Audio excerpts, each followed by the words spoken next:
What's up, guys? Welcome to your 178th Android tutorial for the new Boston. What we're going to do in this tutorial, we're basically going to draw our triangle to the screen. Well, we're actually going to look at our triangle because it's already drawn there. We just have to find it. And in the last tutorial, again, all we did is we just set up our viewport. We set up like, where we want it to be visible and all that good stuff. And now we're actually going to basically tell our camera to look at a specific point. And we also want to set it to model mode. So what we're going to do within our onDraw frame is after we call the clear method, we're just going to say gl matrix mode again. Oops, gl matrix mode, and this time we're going to set it equal to the gl10 class dot gl underscore model mode. And then what we're going to do is we're just going to call that load identity method. So we're just going to say gl load identity. And now what we have to do is we have to tell our camera where we want it to be in 3D space and which direction we want it to look. So how we're going to do that is we're going to refer to a class called GLU, and we're just going to say .glu look at, and the first parameter just takes in which GL object we're looking at, GL10 object. Again, that's what's being passed into our class. And then we have to set where we want the camera, where the eye level is going to be. So what we're going to do is we're going to say we want it to be on the x-axis, so we're just going to set that equal to be 0, the y-axis 0. The z-axis, we're going to pull the camera back into basically us, not into the screen but away from the screen. So we're going to say like -5 or something like that. Then we have to tell it where we want it to look at. Again, our triangle was pretty much in the center, so we're just going to say 0, 0, 0. Basically the origin of our 3D space. And then what we're going to do is we're going to set our up values to 0, then like 2, and 0. Something like that. And now when we render it, it's basically setting our camera up again at this position 0, 0, -5, and it's looking in this direction.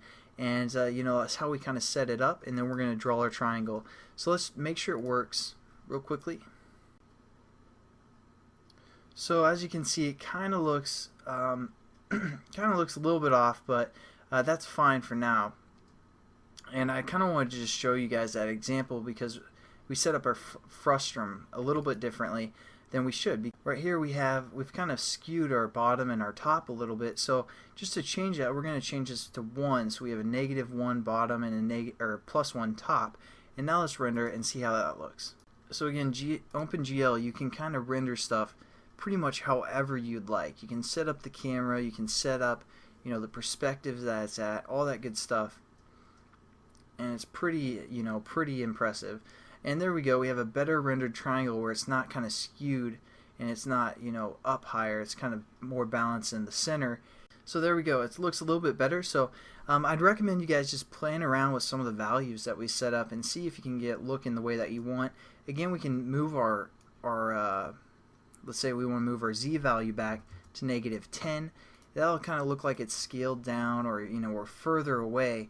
And just quickly, I want to show you one more render for this tutorial, and then we'll either get into texturing this triangle or we'll get into 3D programming with a square of some sort. And as you can see, again, we're zoomed further back out. Before we were at -5 and now we're at -10, and again we set up this z value to refer to anywhere from 1 away to 25 away.